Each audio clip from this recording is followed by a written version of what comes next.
Hey guys, it's Summer from Summer Ray, and today me and Reagan are doing our own personal interviews. I'm so glad I get to have you on here today, Summer. I'm so glad that we're doing this. You have one of the most amazing stories that I've ever heard in my life. I'm so proud of you, and I would like the world to know your story. Thank you. All right, Summer, so tell us a little bit about your upbringing and your childhood. So when I was younger, around I don't know, 0 to 10, I'd say I had a pretty stable life. Had a big support system, really good family. When I hit 12, my parents got divorced, so it split up. When my mom moved to Georgia, my sister and my dad stayed in Alabama, and so for the next probably 4 or 5 years, I just kind of bounced around from Georgia to Alabama, different schools, been to 11 different schools. I was homeschooled. I hit the age of 16, and I got sent off to a program for 16 months, so I spent about a year and a half there. And then What did you get sent out to the program for? I was a bad kid. I was disobeying my dad and using substances, drinking, things like that, sneaking out of my house. I wasn't doing good in school. I just didn't have my priorities straight. What do you think made you do those things? I don't really know. Over the years, I've heard a lot of different things. I've listened to podcasts and stuff from people trying to explain why kids might gravitate towards kids that are unstable, that kind of just have chaos in their life. And I think I just had a lot of chaos in my life, and I was used to that, and so I gravitated to that. I like being on the go. I like just doing my own thing. I just wanted to feel freedom, and I was just seeking it in the wrong ways. And yeah. Do you think the program helped you at all? I still talk to it was an all girls program. It was called Teen Challenge, and I still talk to a lot of girls from there, but I think most of them can agree. It was Christian based, and I'm a Christian, so the Jesus part, that was good. It was helping me build my relationship with Jesus, and that helped a lot. But when it came to their rules and things like that, we'd have to walk in 2 lines, on silence. We couldn't talk towards the end. In the beginning, it wasn't as bad, but over time, there's a person for every rule, so they just add more and more rules. And it's this generation that we came in, it wasn't just as simple as, oh, we're going to send our kid off to here, and they're going to be there, and they're going to get fixed and then leave. And it seemed a lot simpler back in the day, I think, because kids understood, okay, well, my parents just sent me off, but this is what I have to do, you know what I'm saying? And now in this generation, it's no, we're going to be so defiant, we're not going to even get sent off. We're going to run away from these places. And it happens everywhere, but over the years, people have gotten a lot more rebellious, and so it's the staff, it really took a toll on them. So it was really hard for them to, really show their relationship with the Lord in their actions, because they were so frustrated with a lot of girls, and it became harder for everybody. It made it kind of just very stressful most days. You only get what you take out of anything you do, so a lot of girls didn't take out much. That's what's sad. You get sent off for so long, you got to take something out of it. You got to find the positive in everything, because if you don't, you're just wasting time. So when you got out of the program, what did you do then? Do you think it helped you, or where did your life go from there? In the beginning, it did, and then so I went in October 27th of 2018, and I got out March 20th of 2020, and it was, like I said, it was good in the beginning, and I think it helped, but I kind of started slipping back into old ways. And at this point, my dad had got remarried, so now I had 3 more siblings, and I had my stepsister, who was a year younger than me, And I think I just influenced her a lot. So if I had an idea, she was just kind of like a yes man. So she was gonna do it right there with me, and that didn't help with what I needed at all.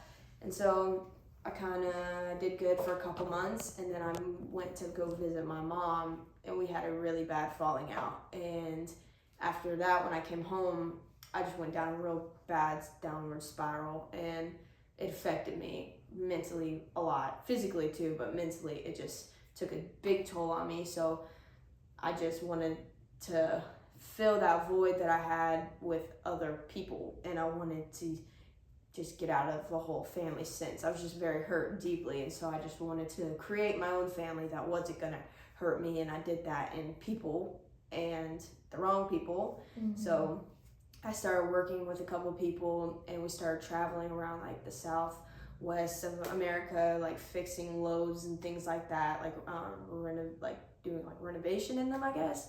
And we were on the road a lot, and I got into like a pretty toxic relationship, and a lot of my friends turned pretty toxic, and I had to leave. So like I flew down from New Jersey back to Alabama, had $0 to my name, really had to start over, lost all my friends. So it was basically just it was part 2 of summer just bouncing around from place to place to place, and ended up moving to Florida, and then I ended up moving to Utah with Reagan. Yeah, Reagan was up in Utah, so yeah, I moved up with her, and yeah. Yeah, I invited you up there. Mm-hmm. And then how long did it take you to come up there?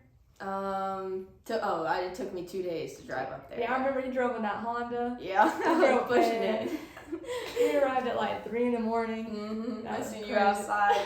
She was begging me to come up there. I was like, yeah, maybe. And then once things fell through, I was like, I'm on the way. Yeah. So then after you went to Utah, I know where things went from there, but other people don't. So tell us what happened. Well, me and Reagan were living with each other for about 2.5 months, maybe 3 months, and then it just got to a point where it was time for us to go our separate ways, and so we did. And my dad had to fly up to Utah because I needed just my basic needs met at the time. Like my car was in the impound because the apartment we were living, like it was parked outside and they like towed it. And then my phone was like just old. It was just like acting up and stuff. So he came up there for 3 days, got my car out and got me a new phone and stuff. And then he asked me if I wanted to come home, and I told him I didn't because I was kind of in this guilt mindset of like, I need to do this on my own. I don't need to like ask my family for more help. They've already helped me enough. Like, I just want to leave them stress-free. And then my dad, had to come to terms with that. And it wasn't his choice. It's not like he really could drag me home if he wanted to. And so, because I'm pretty hard-headed at times. And so I went to the homeless shelter in Utah and signed in there, did an intake, and that's where my homeless journey began for the next year. Yeah. So what was it like to be homeless? When you first became homeless, like what did you feel like? At first I felt like kind of on top of the world. Like it doesn't seem like it would be like that, but I was in a homeless shelter. It was ages between 12 and 23, so it was just kids my age. At first I had a job at FedEx. I was going there during the midnight graveyard shift, and so I'd get up in the middle of the night, go to work, come back, and immediately from the first day or the first night that I spent the night there, I went ahead and made friends, like some guy friends, and we all started like hanging out and stuff. And so I felt like I could do it. I felt like I was like this, I could have a stable plan, get myself an apartment, work, like save. And I just didn't know better. And a lot of those kids had been in that situation for a long time, so their mentality was not to get out of it, but it was just to live in it, and it wasn't living, it was just surviving, you know. And so I caught on to that really easily, and I was like, well, they're doing this, you know, they can do this, they don't have jobs, like they're surviving. And then so my job fell off, I stopped going to that. So yeah, in the beginning I felt like I had things under control, and then as time went on, I just slowly I just went down another downward spiral, you know. I stopped going to the homeless shelter. I started staying like on the streets with like people, my friends and things like that. And I was introduced to like the hardest drugs I'd ever seen in my life, you know, and to them it's all normal. So, you know, I was putting myself around that. And like what drugs?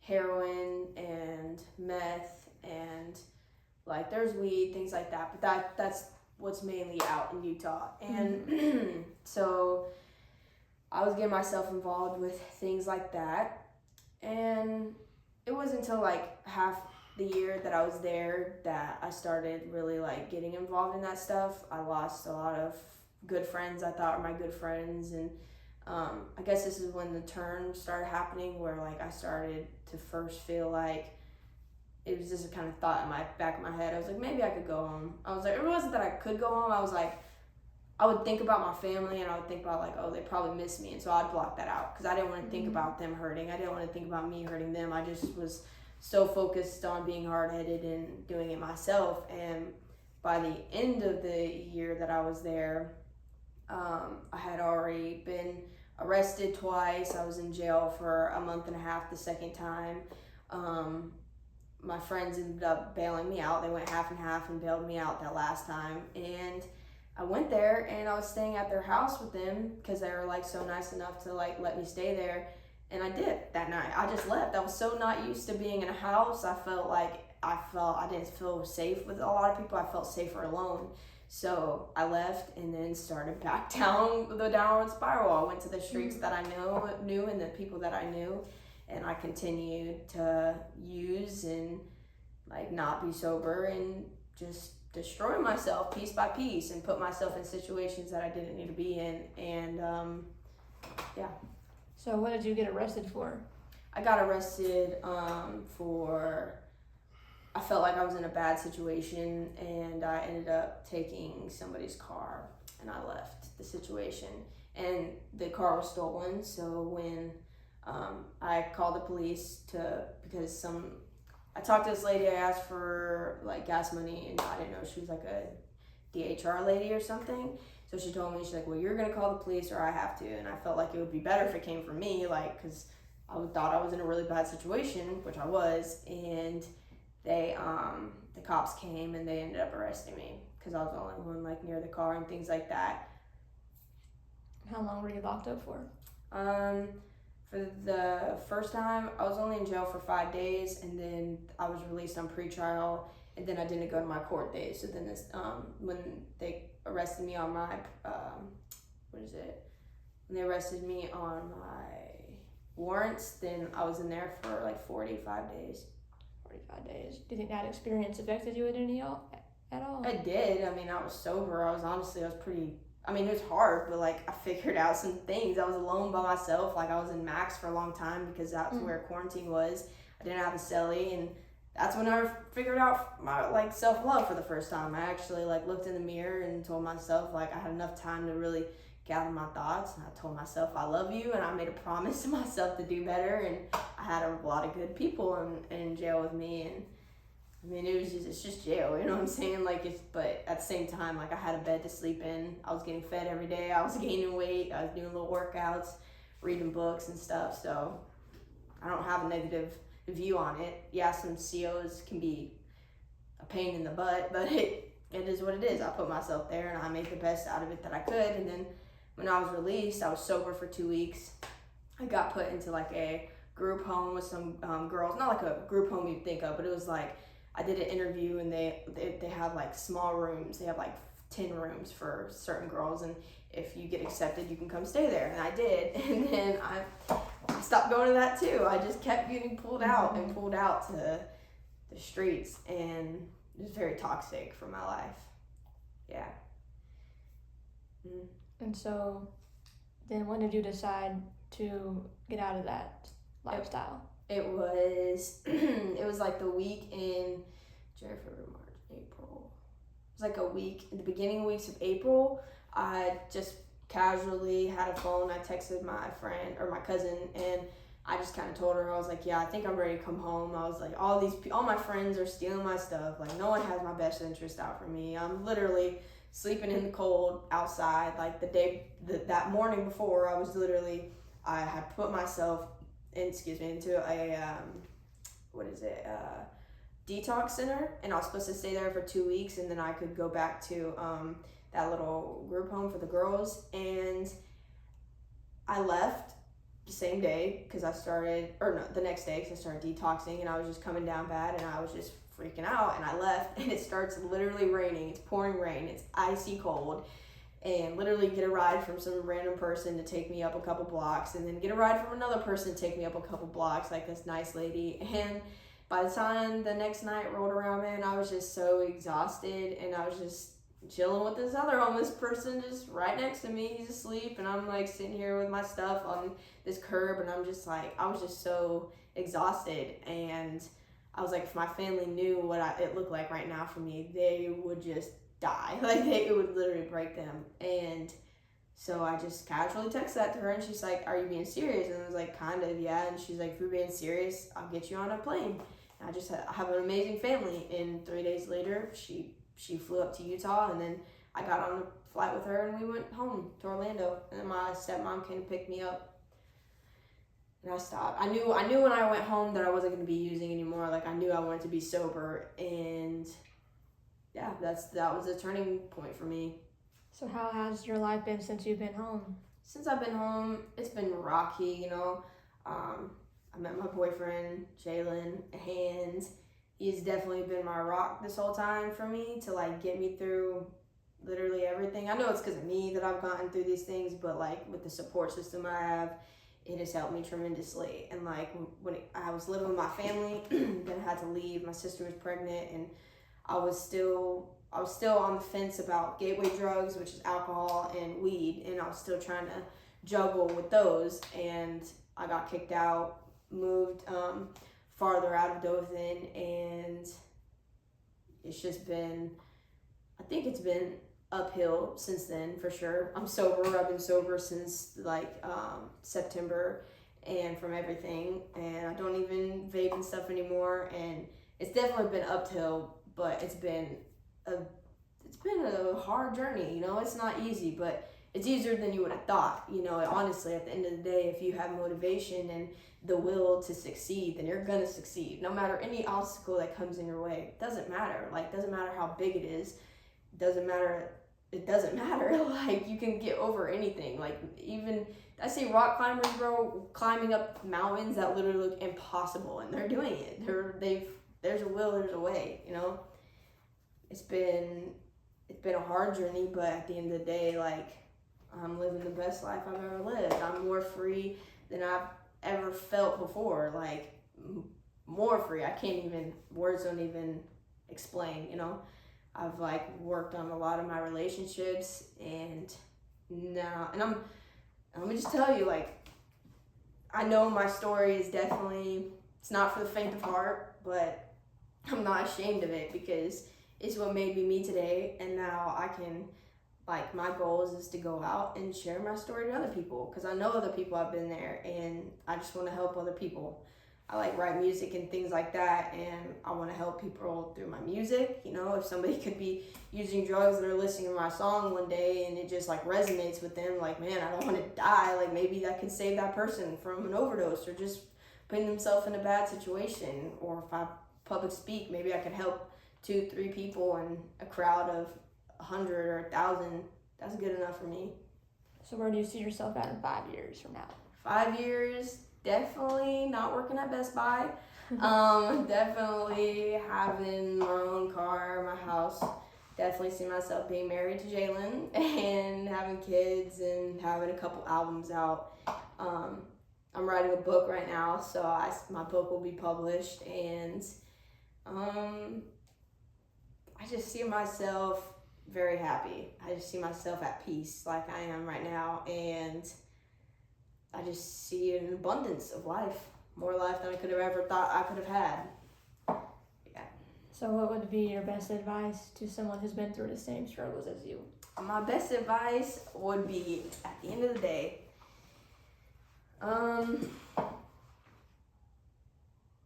treat yourself how you would treat you when you were 5 years old, or you when you're 6 years old. Like, sometimes we get very numb to all the things that have happened to us, and we chip away at the people we once were, or we add on these extra negative things like, oh, I'm this, I'm that, like, or maybe it's just things you've heard from other people. And just remember that, I don't know, there's always a light at the end of the tunnel. It sounds like cliche, but at the end of the day, don't give up on yourself, because you might not even know it, but there's prayer warriors out there that are praying for you, and there's people out there that love you that don't even know you. God could literally put your name on somebody's heart, and they just love you, bro. You know what I'm saying? Like, and if you don't have that support system, go out and find it, because you might be sitting there thinking right now, like, man, like, nobody loves me, or nobody wants, like, to be around me. Sometimes you have to get up and put yourself in an uncomfortable situation to find those people that you need in your life, because not all of them are going to walk up and knock on your door and just save you with the situation that you're in. You have to get up and have the motivation, and just don't let your will get broke in life, because it can be, you know. You just got to keep keeping on, pushing on.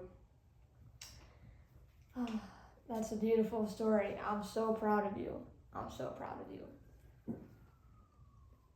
All right, Summer. Thank you. Thank you.